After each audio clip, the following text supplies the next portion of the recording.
Everyone, कैसे हो आप सब। सीए फाउंडेशन बिजनेस लॉ में आप सबका हार्दिक स्वागत है। I am CA Raghav Goyal. I welcome you all in this lovely journey. दोस्तों, सबसे पहले 5 मिनट लगाएंगे अपना सिलेबस समझने में, और सिलेबस समझने के बाद अपने चैप्टर की शुरुआत करेंगे। दोस्तों, ये अच्छे से याद रखना है अपने को कि जितने भी चैप्टर्स हैं दे आर ऑल इंडिपेंडेंट। तो मैं जिस ऑर्डर में आपको लेकर आगे बढ़ूंगा, आपको भी उसी ऑर्डर में आगे बढ़ना है। None of the chapter is dependent on the other one, right? स्वागत आप सबका एक बार फिर से। चलिए अपने पहले सेशन की शुरुआत में सब्जेक्ट का इंट्रोडक्शन देखते हैं। आपने लॉ पहले कभी नहीं पढ़ा होगा, मुझे यकीन है। तो आज जब आप लॉ पढ़ रहे हैं तो हम ऐसे पढ़ेंगे कि आपको मोहब्बत होने लगे लॉ से। कोई डरने की बात नहीं है, कोई घबराहट की बात नहीं है। आपके लिए सब्जेक्ट नया होगा, लेकिन आप मानिए मेरी बात, आपके लिए फेवरेट बन जाएगा। चलिए सबसे पहले टाइटल लिखते हैं CA foundation business law, right. CA foundation business law,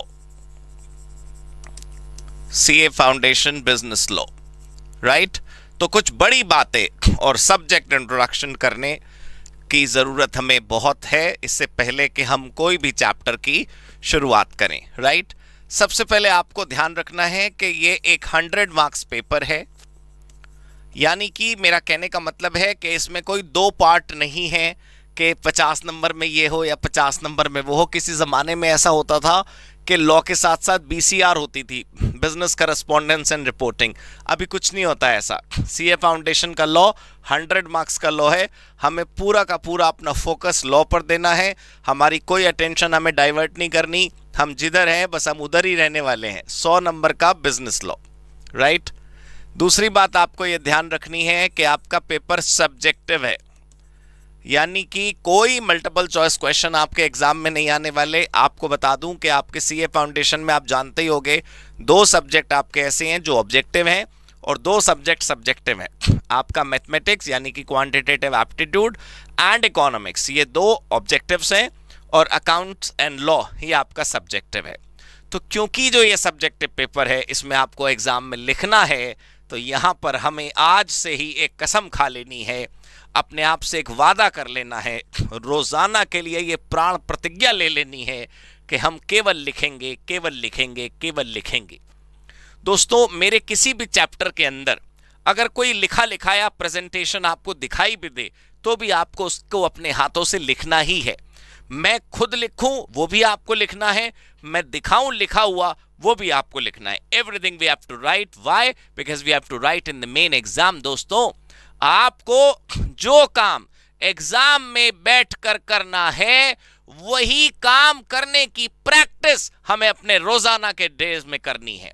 जो आज कर लेंगे वही कल कर पाएंगे। आज लिखा नहीं तो पेपर में भी लिख नहीं पाएंगे। चलिए, अगली बात हमें ध्यान रखना है कि ये 100 मार्क्स का जो पेपर है ये 3 आवर्स का होता है। तो सर ये बताने की क्या जरूरत है, ये तो होता ही है, दुनिया का हर पेपर 3 घंटे का होता है। ऐसा नहीं होता ना दोस्तों। Welcome to CA. Chartered accountancy में नए नए नियम आपको देखने को मिलेंगे। आपके जो 4 सब्जेक्ट हैं दोस्तों, उसमें से केवल 2 सब्जेक्ट्स 3-3 घंटे के हैं। बाकी जो 2 सब्जेक्ट हैं वो आपके 2-2 घंटे के हैं। यानी कि जो ऑब्जेक्टिव पेपर है उसके लिए आपको 2 आवर्स मिलेंगे, जो सब्जेक्टिव पेपर है उसके लिए आपको 3 आवर्स मिलेंगे, राइट। चलिए, अगली चीज यहां पर आपको ध्यान से समझनी है जो बहुत फोकस्ड है, वो ये कि आपको एग्जाम वाले दिन 15 मिनट्स एक्स्ट्रा मिलते हैं फॉर क्वेश्चन पेपर रीडिंग। तो सर ये आज आप क्यों हमें बता रहे हो? वो इसलिए बता रहा हूं क्योंकि आपको अपनी रीडिंग और राइटिंग दोनों स्किल्स मेरे साथ इंप्रूव करनी है। आपको अपनी रीडिंग और आपको अपनी राइटिंग दोनों मेरे साथ अच्छी करनी है। अगर आप मेरे साथ रीडिंग और राइटिंग अच्छी नहीं करेंगे तो वो जो 3 घंटे 15 मिनट आपको एग्जाम वाले दिन मिलेंगे वो आपको कयामत का दिन लगेगा। वो आपको जन्नत जैसा महसूस करना है, वो आपको सुकून के पल की तरह महसूस करना है। तो आपने थोड़ी मेहनत मेरे साथ करनी होगी, not only for writing practice but also for reading. लिखना भी सीखना है और कम समय में ज़्यादा पढ़कर समझ लेना भी हमें सीखना है। तो सच बताऊं दोस्तों, दिल की बात, ये कैसे होगा? ये होगा बार बार करने से। कोई नियम आपको कुछ नहीं सिखा सकता जितना आपको अनुभव सिखाता है। आप गाड़ी चलाना सीख लीजिए, अगर आप गाड़ी चलाना सीख भी लेते हैं तो आपको सारे नियम आ गए, सारे फंक्शंस पता चल गए, लेकिन जब तक आप सड़क पर गाड़ी दौड़ाते हुए वो तेज स्पीड और वो खतरनाक ड्रिफ्ट और वो न जाने कैसे कैसे मोड़ लेने के बाद जो आपके अंदर स्किल डेवलप होगी, वो कहीं और नहीं हो सकती। कहने का अर्थ दोस्तों ये है कि हम आज से जो अपनी यात्रा शुरू कर रहे हैं उसके अंदर रोजाना कुछ ना कुछ लिखने की प्रैक्टिस करिए, रोजाना कुछ ना कुछ पढ़ने की प्रैक्टिस करिए। आपका एग्जाम जब भी हो, जितने दिनों के बाद भी हो, अगर आपने लिखने और पढ़ने की प्रैक्टिस रोज करी होगी तो 15 मिनट में आप आसानी से पूरा पेपर पढ़ पाएंगे। और 3 घंटा छोड़िए, 2.5 आवर, 2.5 घंटे में ही आप अपना पूरा पेपर लिख पाएंगे, ताकि बचे हुए 30 मिनट में हम उसे अच्छे तरीके से रिवाइज कर सकें। ये मैंने आप सबको आज इसलिए बताया क्योंकि बिना ये पता हुए कुएं में कूद जाना आत्महत्या के बराबर है। यकीन मानिए दोस्तों, हमें अपने दुश्मन के बारे में, हमें अपने लक्ष्य के बारे में, हमें अपने टारगेट के बारे में सब कुछ जान लेना चाहिए। उसके बाद हम चैप्टर के अंदर प्रवेश करें तो हमें ज़्यादा बेहतर समझ आएगा। ठीक है दोस्तों, बस एक चीज़ और मुझे बतानी है कि जो क्वेश्चंस आते हैं एग्जाम में वो डायरेक्ट एंड केस प्रॉब्लम दोनों आते हैं। अभी आपने नहीं सुना होगा कभी कि केस प्रॉब्लम क्या होती है, तो मैं आपको एग्जाम्पल के रूप में अभी हाथों हाथ समझा देता हूं। डायरेक्ट क्वेश्चंस होते हैं बहुत सिंपल। फॉर एग्जाम्पल, आपसे एग्जामिनर ने क्वेश्चन पूछा, if we wish to incorporate या if we wish to open a company in India, what documents do we need to submit. आपसे क्या पूछा एग्जामिनर ने कि हमें भारत में कंपनी खोलनी है, प्लीज बताइए कि कौन कौन से पेपर्स हमको जमा करने हैं। तो आप 1 2 3 करके लिस्ट लिख देंगे, बात खत्म। भाई डायरेक्ट क्वेश्चन का मतलब डायरेक्ट क्वेश्चन, डायरेक्ट क्वेश्चन का मतलब वो सीधे प्रश्न फेंकेंगे, आपने कैच पकड़नी है, आंसर लिख देना है, डायरेक्ट क्वेश्चन हो गए। इनडायरेक्ट क्वेश्चन में क्या करना होगा?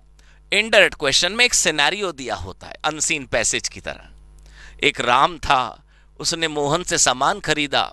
सामान खरीदते वक्त उसने बोला था कि मुझे जो सामान चाहिए उसमें ये फीचर्स होने चाहिए, लेकिन अरे जब उसने सामान अनपैक किया तो देखा कि उसमें वो फीचर्स नहीं है जो उसने मांगे थे। क्या अब ये वापस हो सकता है सामान? क्या हमें रिफंड मिल सकता है? जरा समझाइए 5 नंबर में। तो ये होती है केस प्रॉब्लम, जिसमें आपको एक कहानी दी होती है और उसका आपको डिस्क्रिप्शन लिखना होता है। तो मैं एग्जैक्ट परसेंटेज तो आपको नहीं बता सकता कि कितने क्वेश्चन डायरेक्ट के आते हैं, कितने केस प्रॉब्लम। सर क्यों नहीं बता सकते?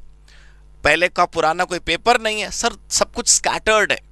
कभी डायरेक्ट क्वेश्चन ज़्यादा आ जाता है, कभी केस प्रॉब्लम ज़्यादा आ जाता है, लेकिन मेजॉरिटी केसेस में देखा गया है कि मैक्सिमम क्वेश्चन केस प्रॉब्लम वाले आते हैं और बहुत मिनिमम क्वेश्चन, बहुत कम क्वेश्चन जो हैं वो डायरेक्ट होते हैं। तो इसका मतलब ये हुआ कि हमें हमारी एनालिटिकल एबिलिटीज़ बढ़ानी है, हमें हमारा एनालिसिस करने का तरीका और ताकत डेवलप करनी है, तो ही हमारे साथ बहुत अच्छा होगा। दोस्तों बस इन्हीं शब्दों के साथ मैं अपना इंट्रोडक्शन विराम देता हूं। मैं आपको एक बार फिर बता दूं कि मैं प्रैक्टिसिंग चार्टर्ड अकाउंटेंट हूं, राइट। पढ़ाना मेरा पैशन है, तो मेरे अनुभव का लाभ उठाइए।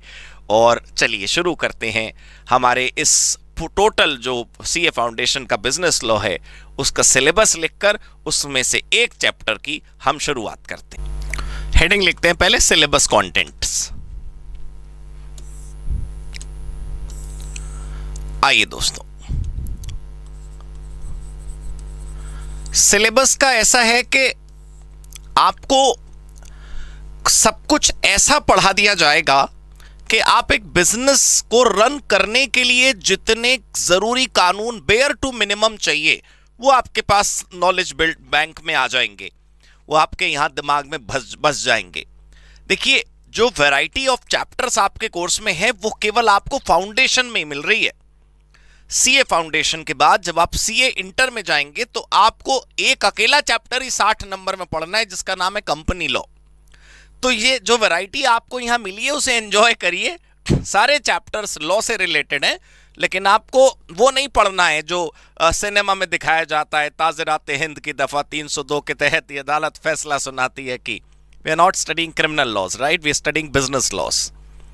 तो क्या क्या हमारा कोर्स में है? पहला एक चैप्टर है इंडियन रेगुलेटरी फ्रेमवर्क। इसके अंदर आपको कुछ बेसिक्स सिखाए जाएंगे कि लॉ भारत में बनता कैसे है, कुछ मेजर मिनिस्ट्रीज भारत में कैसी हैं, सेंट्रल गवर्नमेंट के डिपार्टमेंट्स कौन कौन से हैं, ये कुछ ज़रूरी बातें जो आपको पता रहना चाहिए, because many a times people are not aware SEBI क्या होती है, आरबीआई क्या होता है, स्टॉक एक्सचेंज क्या होता है, कुछ ये काम की चीज़ें या काम की बातें ही नहीं पता होती हमको, and we start studying law. तो ये अच्छा इनिशिएटिव है सीए फाउंडेशन का कि उन्होंने कोर्स में थोड़ा सा फ्रेमवर्क डाला है कि थोड़ा स्ट्रक्चर अपने को पता रहना चाहिए what about Indian laws. Second, एक प्यारा सा चैप्टर हमारा है कॉन्ट्रैक्ट एक्ट 1872। मैं अब इन चैप्टर्स के बारे में आपको कुछ नहीं बताने वाला, आप खाली नाम लिख लीजिए। नाम मैं इसलिए लिखवा रहा हूं क्योंकि आपकी नोटबुक रेडी करवानी है मेरे को। जो कॉपी आपके हाथ में है वो कॉपी बिल्कुल तैयार रहनी चाहिए हमेशा के लिए, वो नोटबुक बिल्कुल सेट रहनी चाहिए सदा सदा के लिए। देखो, अब होने को ये मेरी किताब है, ये आपको मिली होगी या मिलेगी, इस किताब में भी सब कुछ लिखा है, लेकिन हमने किताब पर निर्भर नहीं रहना है, हमने अपनी नोटबुक बनानी है, अपना रजिस्टर बनाना है, अपनी कॉपी सजानी है, अपनी कॉपी तैयार करनी है, ठीक है। चलो, कॉन्ट्रैक्ट एक्ट 1872। उसके बाद है sale of goods act 1930, right. उसके बाद पार्टनरशिप एक्ट 1932। ये एक्ट क्या होता है, 1872, 1930 क्या है, ये सब आपको पता चलेगा दोस्तों। आप आराम से रिलैक्स होके बैठिए, बस आप वो पढ़ते रहिए, वो लिखते रहिए, जो भाई लिखवा रहा है, भाई पढ़वा रहा है, भाई मतलब मैं, आप केवल आनंद लीजिए।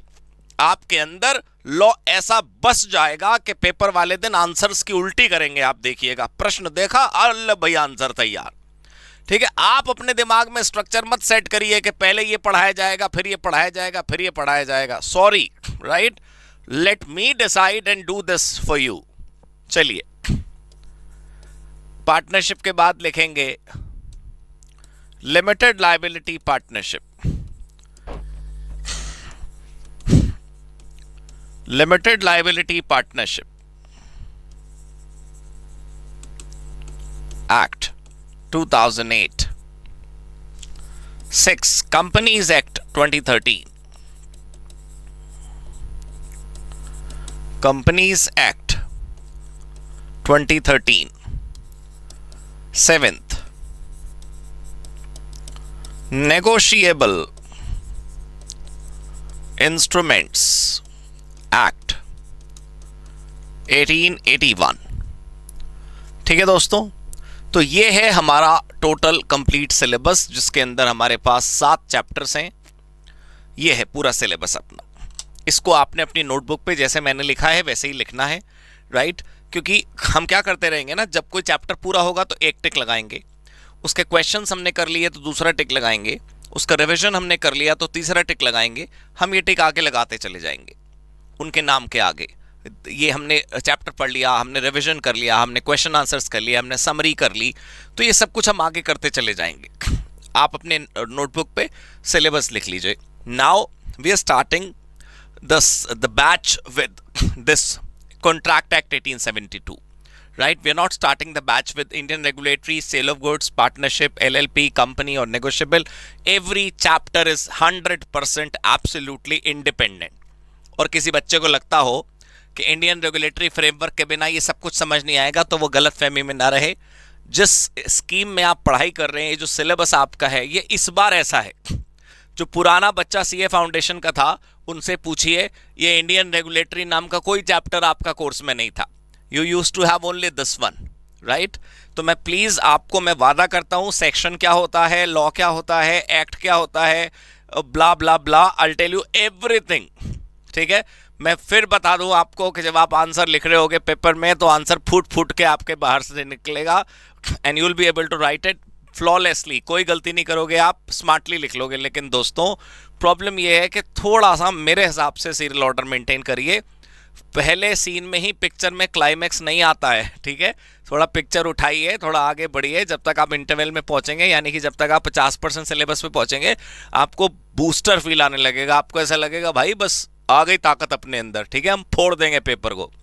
Welcome all in the lovely chapter of contract act 1872। शुरू करते हैं कॉन्ट्रैक्ट एक्ट 1872। आइए, ये थोड़ा मैं बैकग्राउंड वाइट कर लूं दोस्तों। Yes,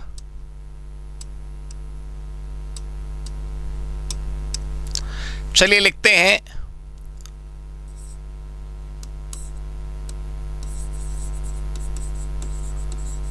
contract act 1872। पहले आप हेडिंग डालेंगे इंट्रोडक्शन, राइट। हेडिंग डालेंगे इंट्रोडक्शन। इंट्रोडक्शन, अभी हमें नहीं पता what is contract.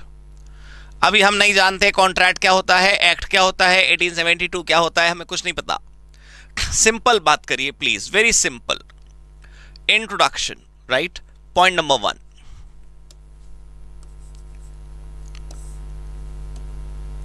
Point number 1,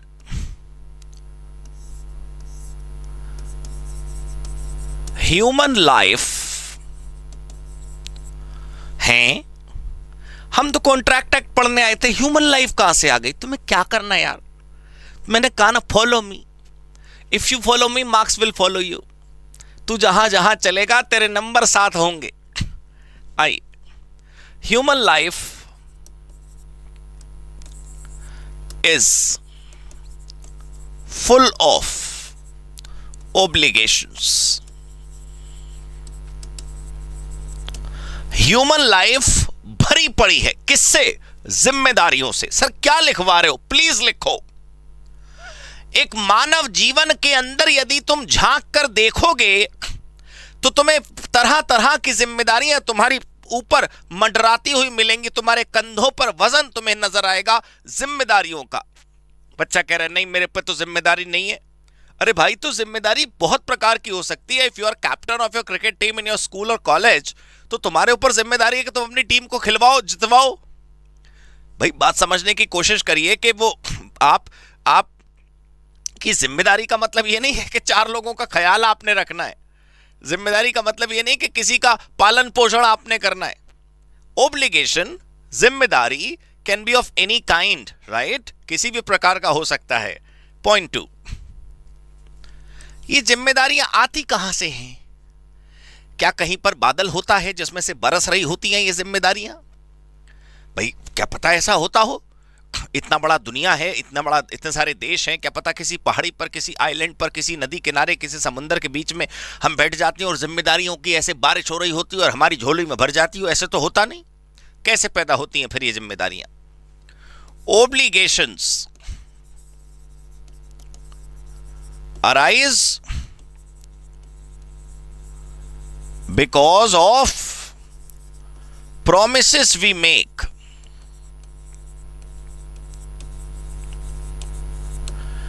obligation पैदा होती है दोस्तों, जिम्मेदारी पैदा होती है वादों से। भाई आप एक छोटी सी बात मेरी समझने की कोशिश करिएगा, और मैं बार बार आपको चेतावनी दे रहा हूं बिल्कुल कि कृपया धैर्य धारण करिए, पेशेंस से वो सारी बातें लिखिए जो मैं लिखवा रहा हूं।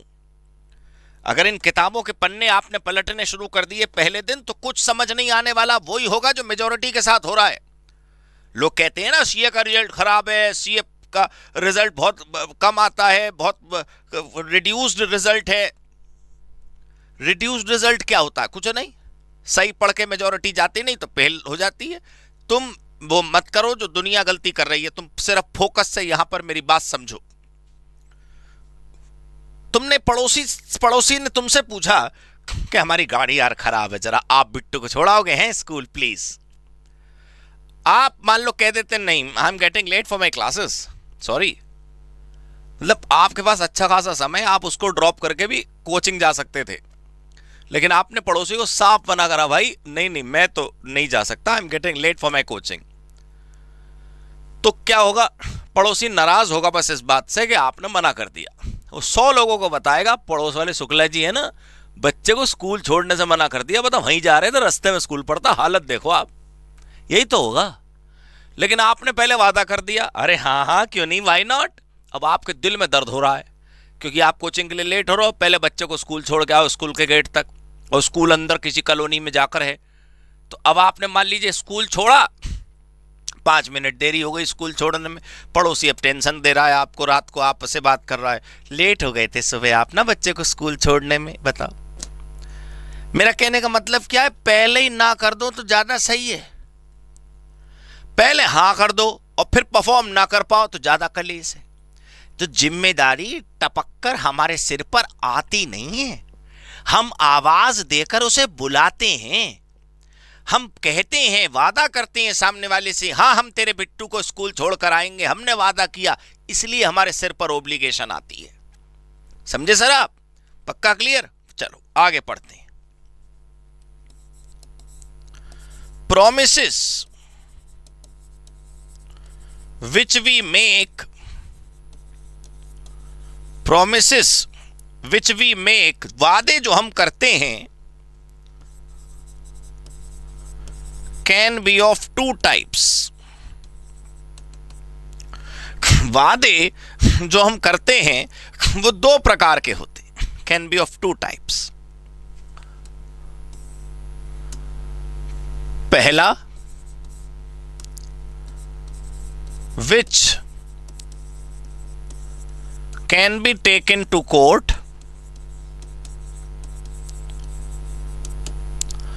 और दूसरा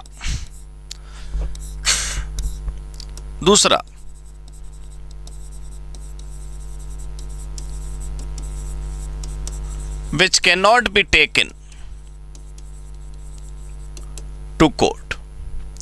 पहला वो जिसे अदालत ले जा सकते हैं, दूसरा वो जिसे अदालत नहीं ले जा सकते। सर अब ये बात हमारे समझ नहीं आ रही दोस्तों, मैंने समझाई नहीं अभी, होल्ड करें थोड़ा। यहां पर लिखा है ऐसे वादे जिसको अदालत ले जा सकते हैं, और कुछ ऐसे वादे जिसको अदालत नहीं ले जा सकते। का मतलब क्या है? आइए दोबारा उसी पड़ोसी के पास चलते हैं। पड़ोसी से आपने कहा कि आप उसके बिट्टू को स्कूल छोड़ देंगे, लेकिन आपने बिट्टू को स्कूल नहीं छोड़ा।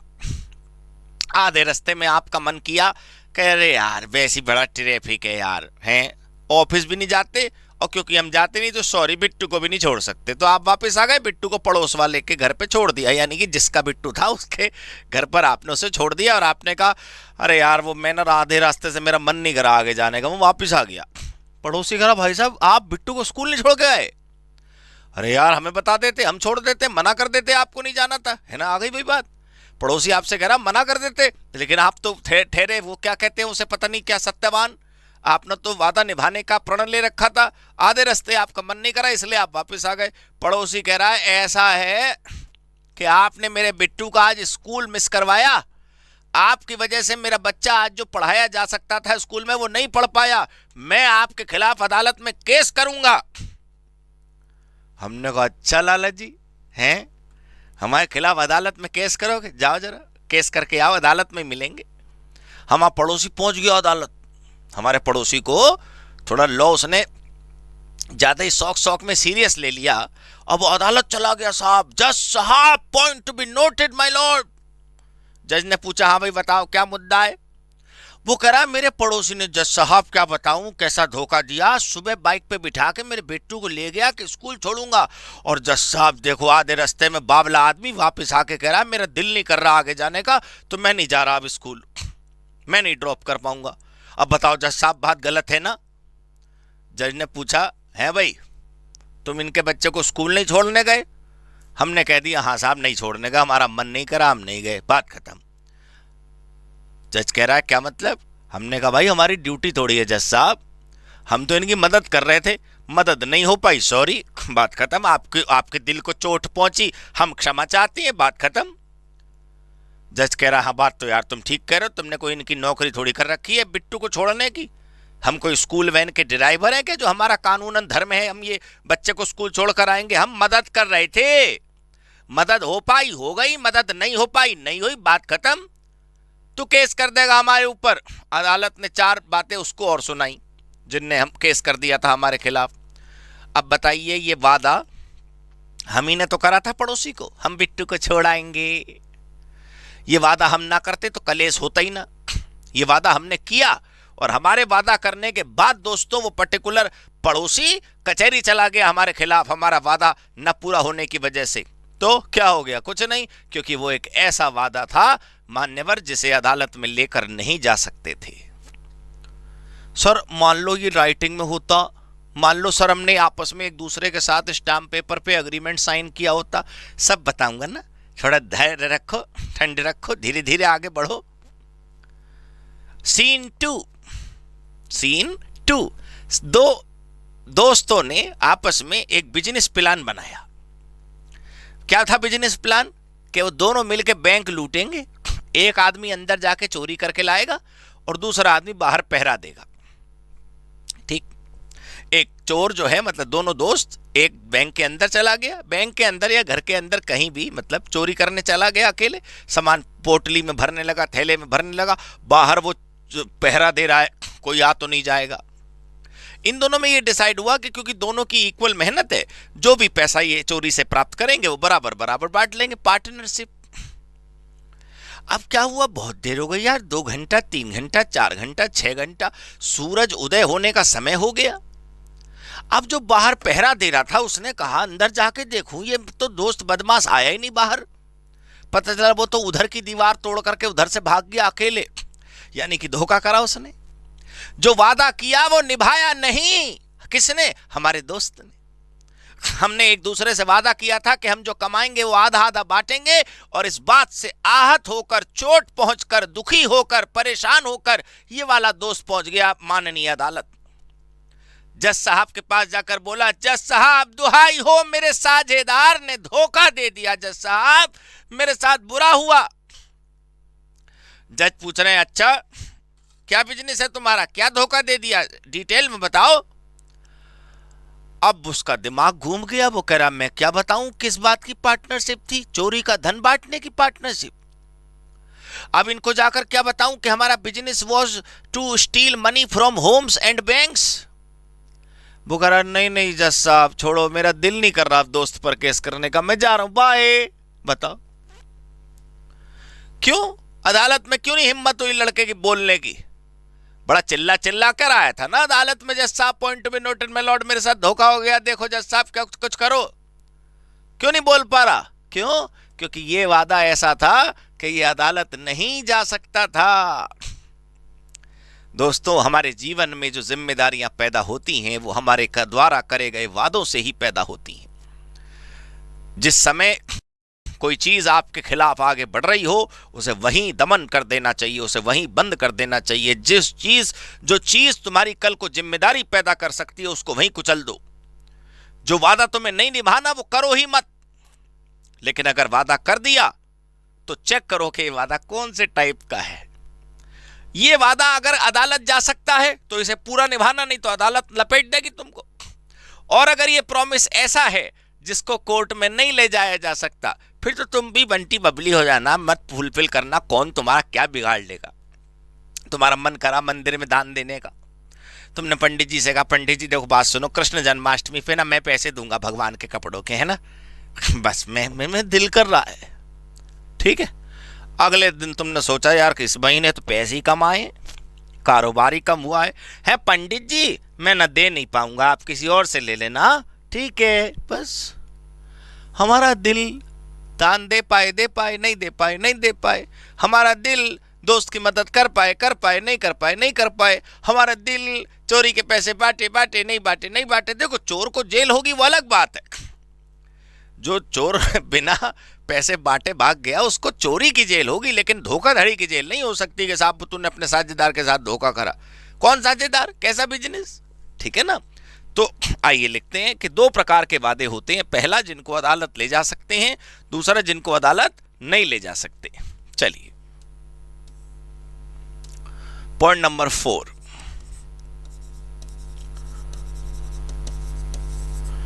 promises which cannot be taken to court promises which cannot be taken to court are called unenforceable.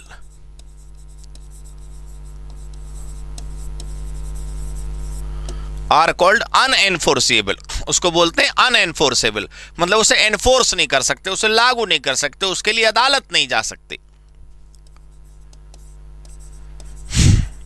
Promises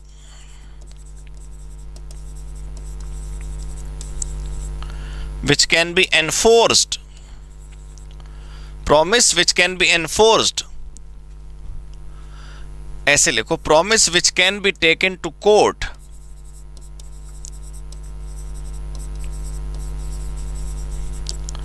which can be taken to court are called enforceable.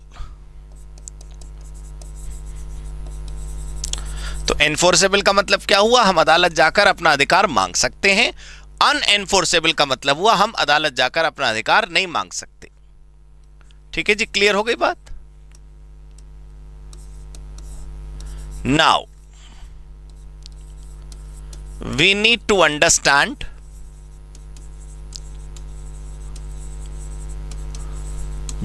Understand two things. अब हमें दो चीजें समझनी है। पहला, what is promise, promise कैसे बनता है या प्रॉमिस क्या होता है, और दूसरी चीज, how we can identify whether it is enforceable और not, whether it is enforceable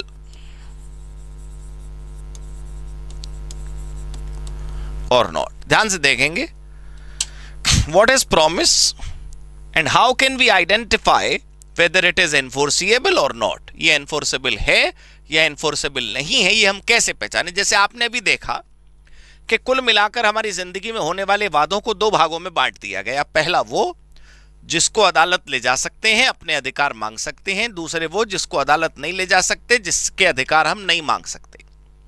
तो जिसको अदालत ले जा सकते हैं उसमें ऐसा क्या पाया जाएगा, ऐसे कौन से हीरे लगे होंगे, हम कैसे फाइंड आउट करेंगे कि ये वाला अदालत जाएगा और ये वाला नहीं जाएगा? तो दो बातें हमें क्या समझनी है। पहला, व्हाट इज प्रॉमिस, और दूसरा, how to identify whether the particular promise is enforceable or not। Clear हो गई जी बात? हमें समझ आया बिल्कुल अच्छे से? चलिए अगला पॉइंट पढ़ते हैं। आपको पता भी नहीं चलेगा कि कब कॉन्ट्रैक्ट एक्ट का असली प्रोविजन शुरू हो गया।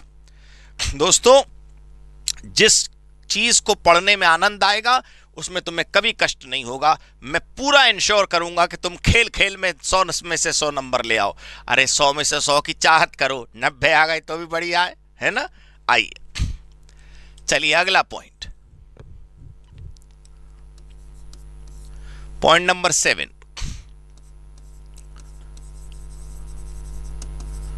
Promise shall be enforceable when it has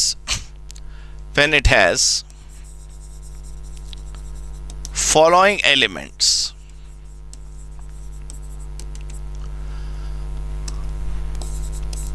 वो कह रहा है कि अगर आपको अपना प्रॉमिस एनफोर्सेबल बनाना है तो नीचे दी गई चीजें उसमें होनी चाहिए। पहला, कंसीडरेशन,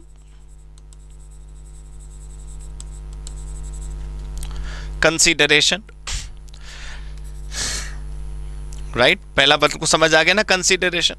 दूसरा, कैपेसिटी ऑफ पार्टीज, जो लोग प्रॉमिस कर रहे हैं उनके अंदर कैपेसिटी भी तो होनी चाहिए। एक व्यक्ति जो मानसिक रूप से बीमार है, उसका वादे को लेकर तुम कचहरी पहुंच जाओ, जज साहब इसने मेरे को प्रॉमिस करा था, जज साहब बोलेंगे अरे यार ये आदमी अपनी मानसिक स्थिति में नहीं है, इसके वादे की क्या वैल्यू? ठीक है, ठीक। C, free consent,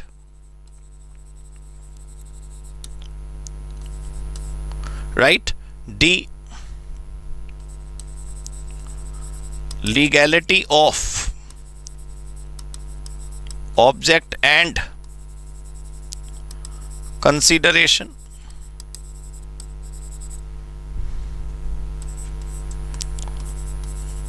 should not be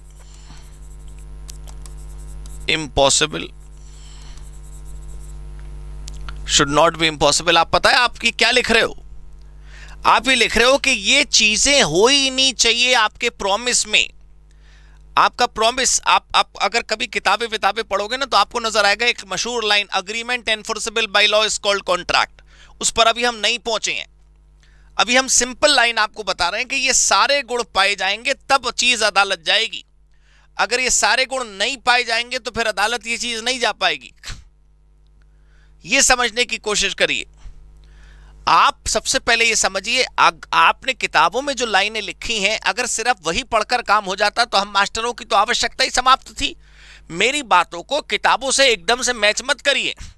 मैं आपको जब क्वेश्चन कराऊं और आपसे कहूं अब बेटा करके देखो क्वेश्चन, तब तुम मैच करना कि तुमसे हर सवाल हो सकता है कि नहीं। तुमने देखा कि तुम्हारे द्वारा करा गया हर प्रॉमिस अदालत में मान्य नहीं होता, तो कोई प्रॉमिस अदालत में कब मान्य होगा? प्रॉमिस किसे कहते हैं, ये दो बातें हमें जरूरी पढ़नी है। प्रॉमिस किसे कहते हैं मैं भी बता रहा हूं, लेकिन मैं एक प्रकार से आपको लिस्ट दिखा रहा हूं कि ये सब कुछ पढ़ना है हमको कि प्रॉमिस कब मान्य होता है, जब उसमें ये सारी चीजें होती हैं। अगर आप किनके प्रॉमिस में ये चीजें नहीं है तो आप अदालत नहीं जा सकते। आप क्या मतलब, सामने वाला आपके खिलाफ अदालत नहीं जा पाएगा। क्लियर हो गई बात? ये सारी चीजें अगर पाई जाएंगी तो आपका जो प्रॉमिस है वो वैलिड हो जाएगा। ठीक है, पक्का समझ आ गया? ये देखिए आप, करेक्ट। चलो point number 8,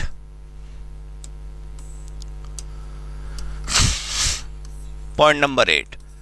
so in other words we need to study,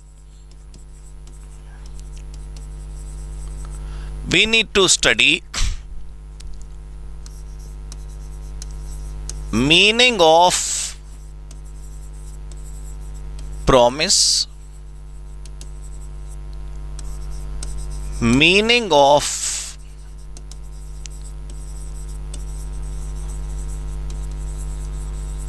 enforceable promise। ठीक है, ये अभी पढ़ेंगे, 5 मिनट रुकिए। पहले इसको पूरा लिखिए, फिर अगली हेडिंग डालेंगे प्रॉमिस, अग्रीमेंट और कॉन्ट्रैक्ट। हेडिंग डालेंगे प्रॉमिस, अग्रीमेंट और कॉन्ट्रैक्ट। बहुत अच्छा लगेगा दोस्तों, आपको बहुत आनंद आएगा, आप यकीन रखिए। प्रॉमिस, अग्रीमेंट और कॉन्ट्रैक्ट। हेडिंग डालेंगे प्रॉमिस, अग्रीमेंट और कॉन्ट्रैक्ट, मतलब and contract.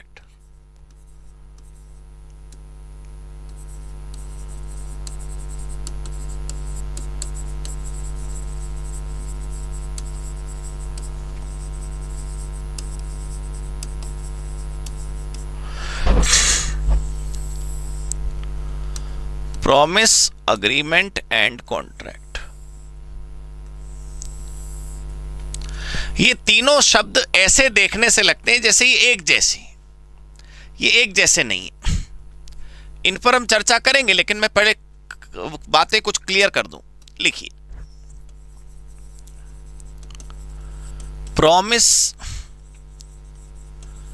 Agreement and contract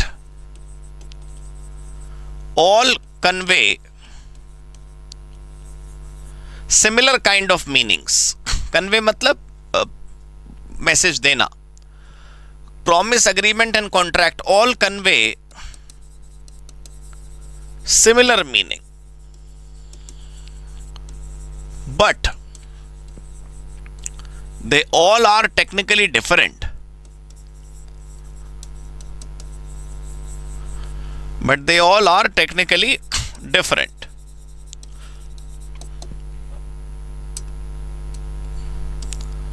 But they all are technically different। लेकिन ये सब है अलग अलग। तो क्या अलग अलग है और क्या सेम है, जरा देखें। प्रॉमिस,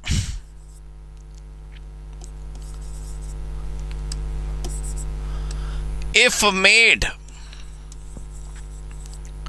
विद कंसीडरेशन, कंसीडरेशन मतलब बदले में आपको कुछ मिले, is called agreement.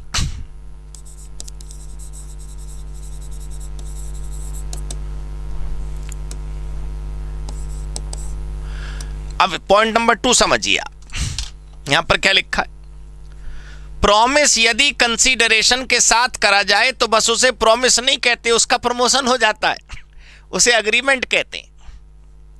भाई आपने मंदिर के पुजारी से कहा कि देखो पुजारी जी, अगली बार द्वारकाधीश की ड्रेस इन उनका भक्त बनवाएगा। ठीक, आपको बदले में पंडित जी से क्या मिला? कुछ नहीं। ये खाली प्रॉमिस है, ये अग्रीमेंट नहीं हुआ है, ये खाली प्रॉमिस है।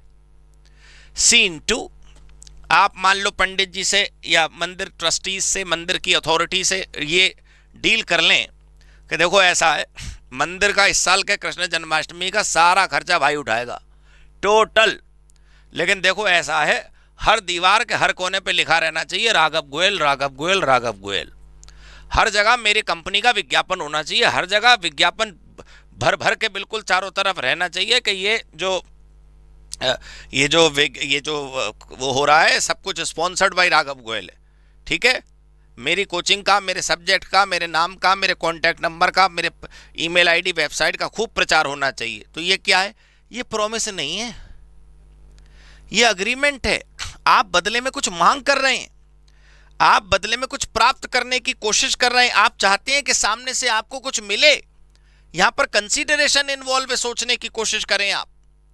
यहां पर खाली प्रॉमिस थोड़ी है एक तरफा, ये तो डील हो रही है दो तरफा। दोनों पक्ष एक दूसरे के लिए कुछ कर रहे हैं या करेंगे फ्यूचर में। तो अगर प्रॉमिस एक तरफा होगा तब वो प्रॉमिस है, अगर वो दोनों तरफा कुछ ना कुछ है तो फिर वो प्रॉमिस नहीं, वो डील है, उसका नाम होता है अग्रीमेंट। समझे आप? लिखिए इसका मतलब क्या हुआ अगली लाइन में। It means if a person is making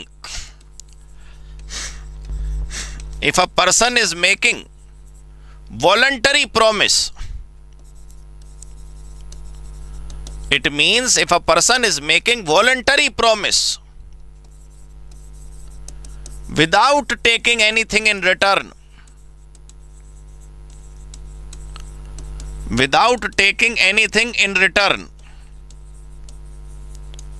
comma, it is just a promise. It is just a promise. It is just a promise. However, if the promise is bringing something in return,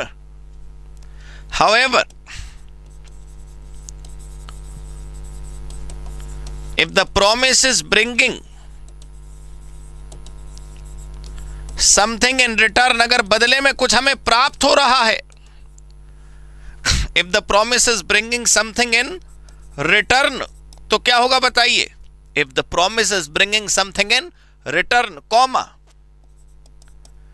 it will not be termed as promise, फिर हम उसका नाम promise नहीं रखेंगे, comma, it will be called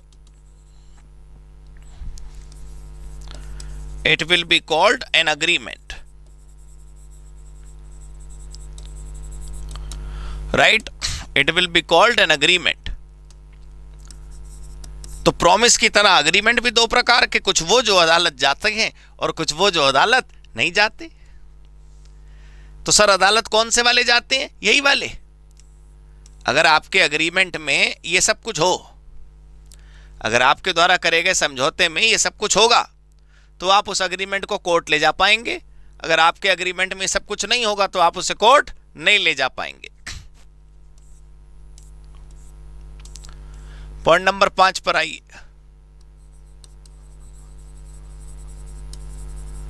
agreement which are enforceable, that is can be taken to court, that is can be taken to court, उसको अदालत ले जा सकते हैं। Shall be called contract and agreement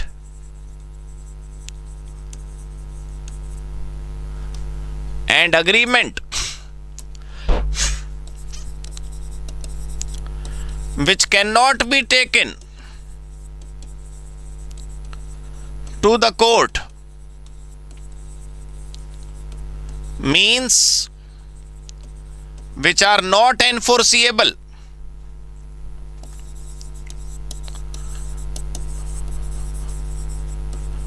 Which are not enforceable are called agreements. देखिए कितना simple खेल है। अननेसेसरी किताबें उसको कंफ्यूज कर देती हैं, किताबें उसे भारी बना देती हैं। थोड़ा ध्यान से धैर्य से इसको लिखिए, पहले समय लगाइए, एक एक पॉइंट पहले समझिए, लिखिए कि ये क्या कहता है, उसके बाद आगे बढ़ेंगे। ऐसा अग्रीमेंट जो एनफोर्सिएबल है, जिसको अदालत ले जा सकते हैं, फिर अब उसका प्रमोशन कर देंगे, उसको अग्रीमेंट नहीं कहते, उसको कहते हैं कॉन्ट्रैक्ट। और ऐसे अग्रीमेंट जो अदालत नहीं जा सकते, वो बस रह जाते हैं क्या, अग्रीमेंट। समझ आई जी बात आपको? अब इसको एक साथ समरी के रूप में समझते हैं जो हमने अभी अभी पढ़ा।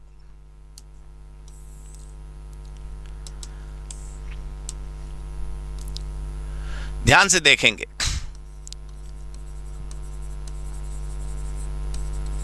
समरी सो फार। समरी सो फार समझने के बाद मैं आपको एक या दो एग्जाम्पल के रूप में कुछ क्वेश्चंस में भी करवाऊंगा, और आप देखिएगा कि वो क्वेश्चन कितना आसानी से आपको समझ आ जाएगा। देखिए, सबसे पहले आपने देखा था प्रॉमिस,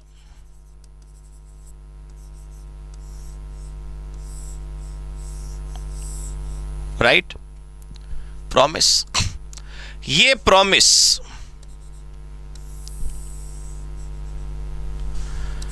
अगर विद कंसीडरेशन है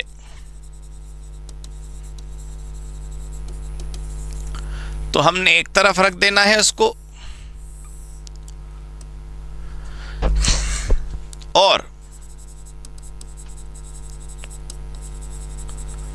और विदाउट कंसीडरेशन है तो हम इसको यहां पर रख देते हैं। विद कंसीडरेशन एक तरफ, विदाउट कंसीडरेशन एक तरफ। अगर विदाउट कंसीडरेशन है तो बस उसे क्या बोलेंगे, जस्ट अ प्रॉमिस।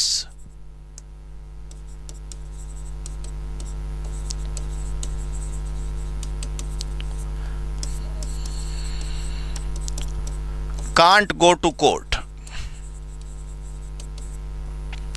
अदालत नहीं जा सकते। अगर विद कंसीडरेशन है तो उसको क्या बोलेंगे, कॉल्ड अग्रीमेंट।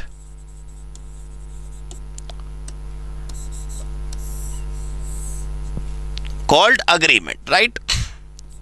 ये अग्रीमेंट दो प्रकार का,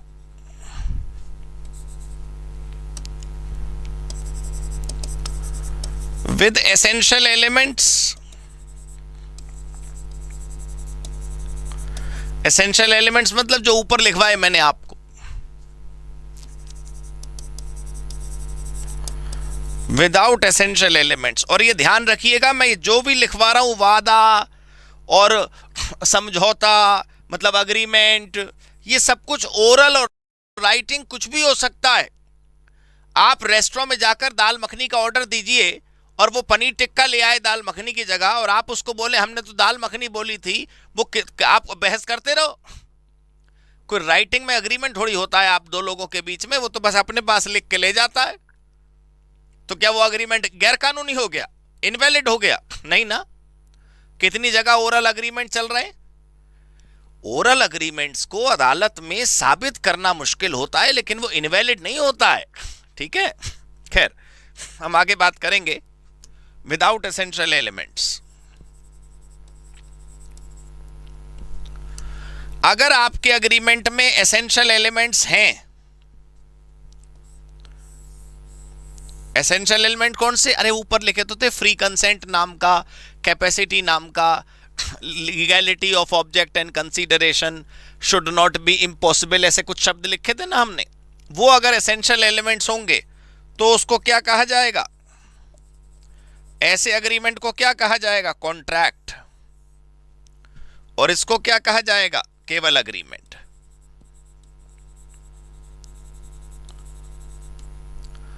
ठीक।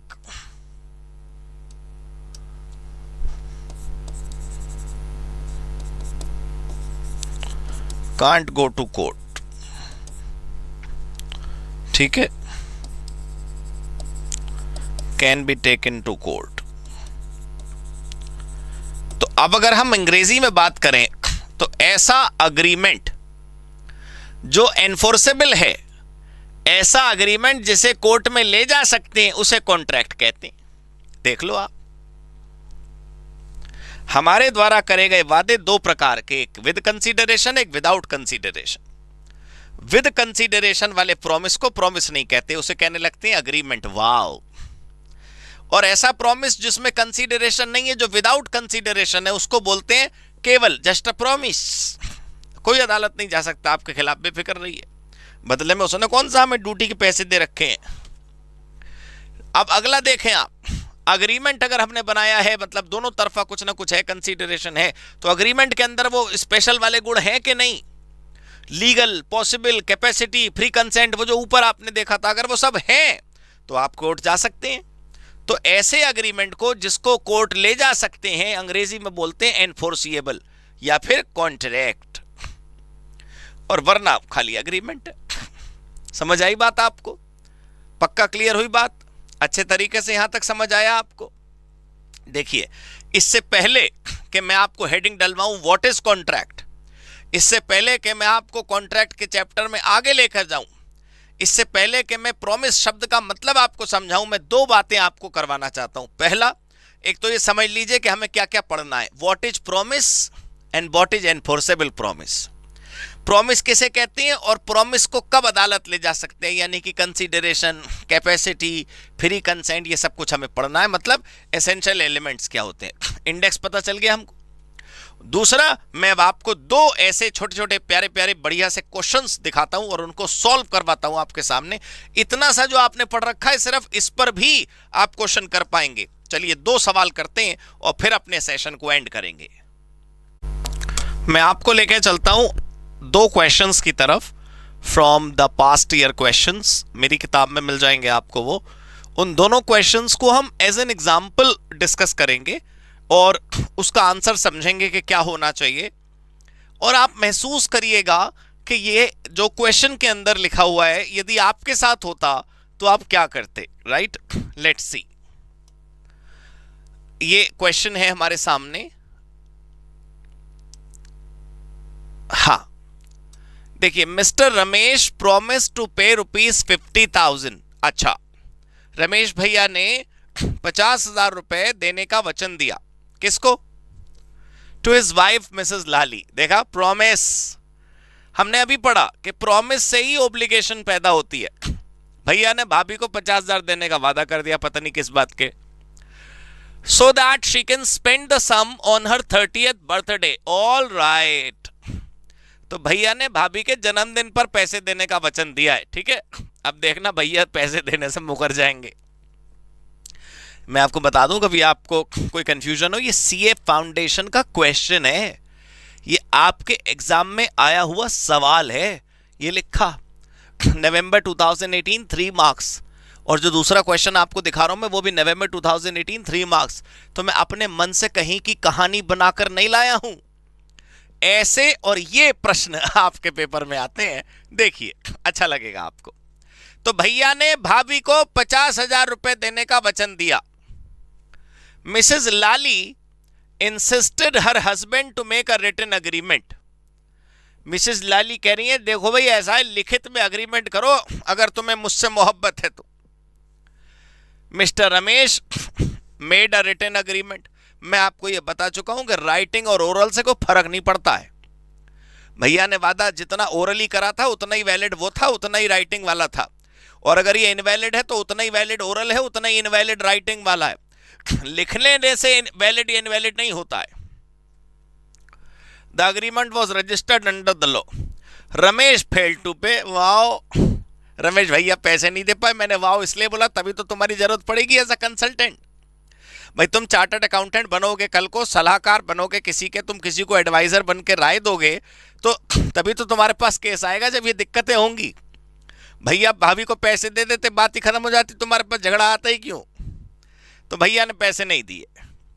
Mrs Lali want to file a suit against Mr Ramesh. हालत देखो आप, भाभी भैया पर केस करना चाहती हैं, and recover the promised amount, और वो पैसे रिकवर करना चाहती हैं। आपको बताना है whether Mrs Lali will succeed, क्या लाली जीतेंगी? सर यहां पर कोई ऐसा समझौता नहीं है जिसके अंदर एसेंशियल एलिमेंट्स हों। हालांकि अभी हमने पढ़ाई नहीं करी है एसेंशियल एलिमेंट की, लेकिन आपने देखा था capacity, free consent, legality of object and consideration, not impossible, बहुत सारे पॉइंट्स होने चाहिए। ये अग्रीमेंट में लीगल रिलेशंस नहीं है दोस्तों। पति पत्नी के बीच घर में सामाजिक रूप से करे गए वादों को अदालत स्वीकार नहीं करती है। कल को यहां पर पैसे न होते, हीरो का हार होता, पति ने पत्नी को हीरो का हार देने का वचन दे दिया, नहीं दिया तो साहब कचहरी संभालेगी ये मुद्दे। नो, आप कहेंगे ये तो राइटिंग में, मैं कह रहा हूं सो व्हाट। आप कह रहे हो इसमें लिखा रजिस्टर्ड बाय लॉ, मैं कह रहा हूं सो व्हाट। अवैध निर्माण वाले बुलडोजर से जो मकान गिराए जाते हैं ना हमारे देश में, उसकी भी रजिस्ट्री हो रखी होती है। रजिस्ट्री का मतलब होता है आपने अग्रीमेंट की एक कॉपी सरकारी ऑफिस में भेज दी, बात खत्म, कि जी हमारे बीच में ये समझौता हुआ है, जरा एक कॉपी आप रख लो, बस। तो पति पत्नी के बीच में करा गया ये समझौता सामाजिक नेचर का है, ये अदालत में नहीं जा सकता, ये एनफोर्सेबल नहीं है, लाली भाभी नहीं जीतेगी, बस ये जवाब है इसका। सर कैसे लिखना है? वो तो आगे पढ़ेंगे तब लिखेंगे ना, लिख लेंगे। अगला प्रश्न दिखाता हूं आपको सैंपल। एक शॉपकीपर ने डिस्प्ले पे लगा रखी थी pair of dress, wow, in the showroom, और उस पर प्राइस टैग था 2000 रुपीज का, was attach to the dress. ठीक है, समझ आ गया? Lovely looked at the tag, Lovely ने देखा 2000 रुपए का है, उसने बोला हाँ मैं खरीदती हूं इसको, and rushed to the cash counter. तो लवली कैश काउंटर पे गई कि मुझे ये ड्रेस खरीदनी है। Then she asked the shopkeeper to receive the payment, उसने लवली ने दुकानदार से कहा ये पकड़ो पैसे, एंड पैक द ड्रेस, और ड्रेस पैक कर दो। Shopkeeper refuse to hand over the dress to Mrs Lovely, miss Lovely. दुकानदार बोला नहीं नहीं ये आप नहीं खरीद सकते, sorry, in consideration of the price tag miss Lovely seeks your advice whether she can sue the shopkeeper. बताओ,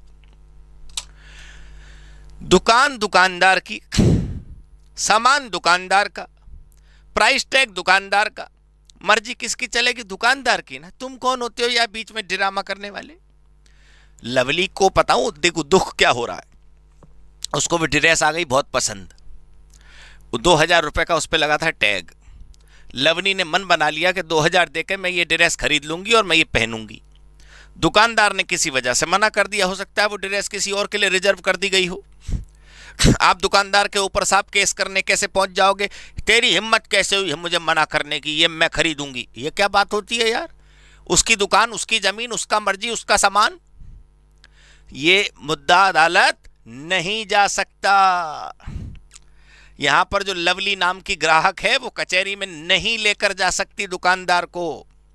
तो पूरे सीए फाउंडेशन में ये कॉन्ट्रैक्ट एक्ट के चैप्टर में यही पता लगाना है आपको कि ये अदालत जा सकता है मुद्दा कि नहीं जा सकता।